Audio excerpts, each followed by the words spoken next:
Like, comment and subscribe. Friend, welcome to our channel.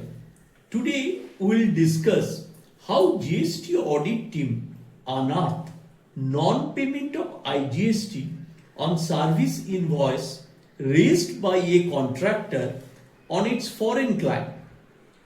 For easy understanding of the facts, we have represented the scene in a diagram. TNB Bank is located in Newark, USA. They placed an order on Sri Ganesh Hardware Solution LLP, Mumbai.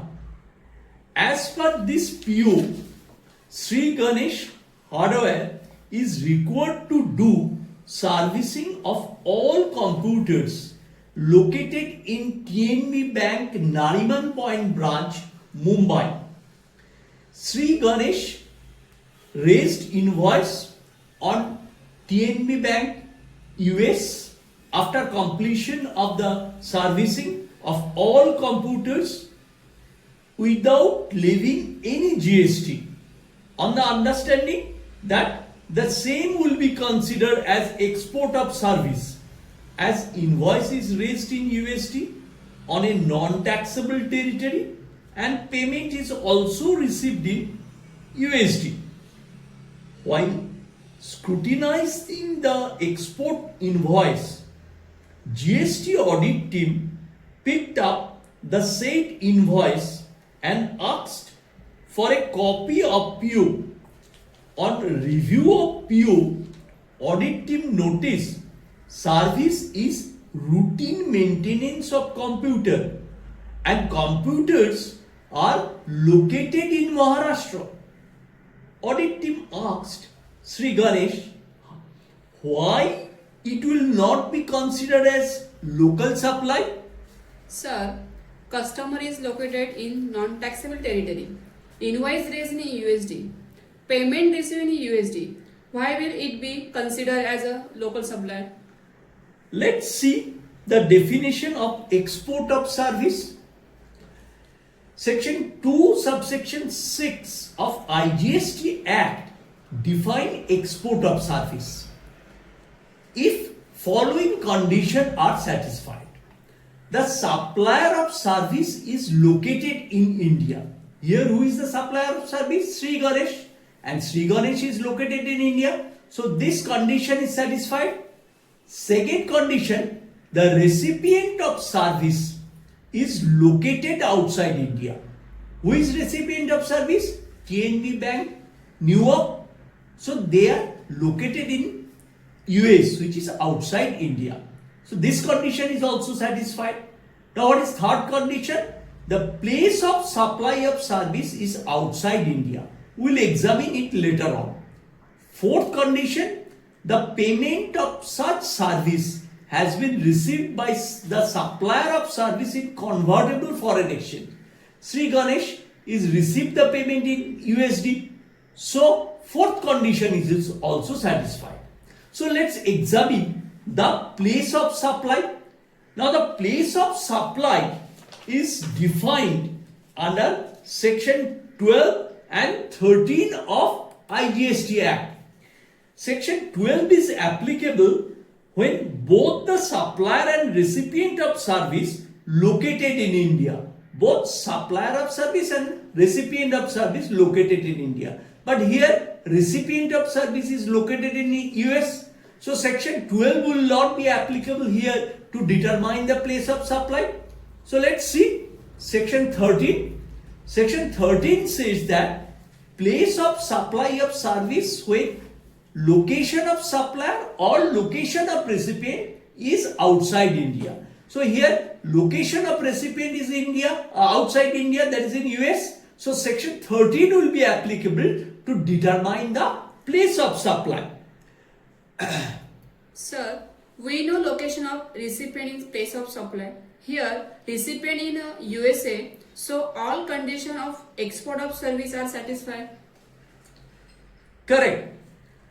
But the residual condition is applicable if there is no exception in this section. So location of recipient will be the place of supply only if the other conditions are not applicable. So to see the residual condition, first we have to examine whether other conditions are applicable or not. Let's see section 13 subsection 3. Here it is mentioned, the place of supply of following services shall be the location where the service are actually performed. So section 13 subsection 3 talks about the performance based location of supply. So it will be applicable when A, the services supplied in respect of goods which are required to be made physically available by the recipient of service to the supplier of service. So what is the service here? Maintenance of computer. So computer is a goods. So unless computers are physically made available to the Sri Ganesh, they can't render the service. That is why section 13(3)(a) should be applicable. Sir, computers are made available by TNB Bank Nariman Point branch who are not recipient of services. So how section 13 subsection 3 clause A will be applied? Good observations. Here the Nariman Point branch is not supplying the computer to Sri Ganesh for servicing on its own. They have done it on the instruction of their head office, who are the recipient of service. So the Nariman Point branch is supplying these goods to Sri Ganesh for servicing on behalf of their head office, Newark. That is why the recipient of service is located in Newark, not located in Mumbai. So that is why this 13(3)(a), the recipient ward condition is duly satisfied, although it is made by the local branch, but they have made it on behalf of their head office, that is the foreign branch. So that is why the actual place of performance is the place of supply, and actual place of performance is Maharashtra, and that is why the place of supply will be in India.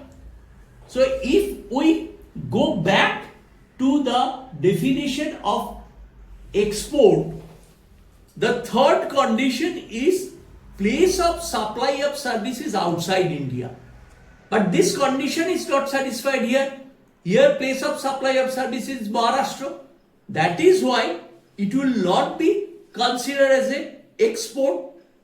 Sir, can this GST exposure be avoided by better planning and coordination amongst marketing team, operation team, finance team and tax team?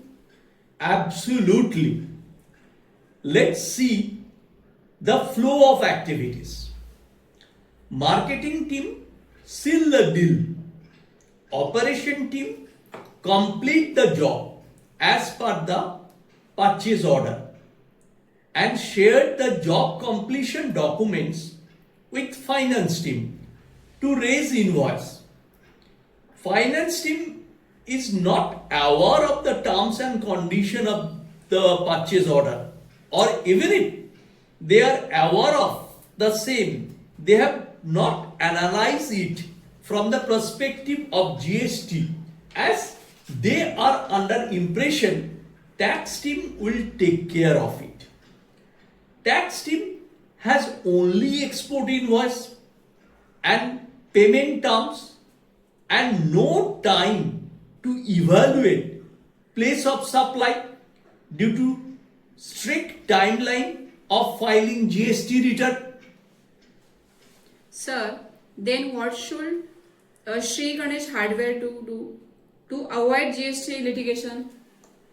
Sri Ganesh Hardware should develop an internal SOP after factoring GST impact on their activities and make it compulsory for its team to follow the SOP with full sincerity. It should be the task of GST team to update SOP on the basis of changes and train marketing, operation and finance team at a regular interval.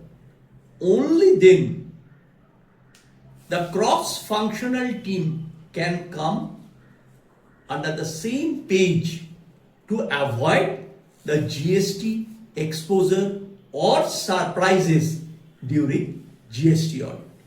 Thank you. Like, comment, and subscribe.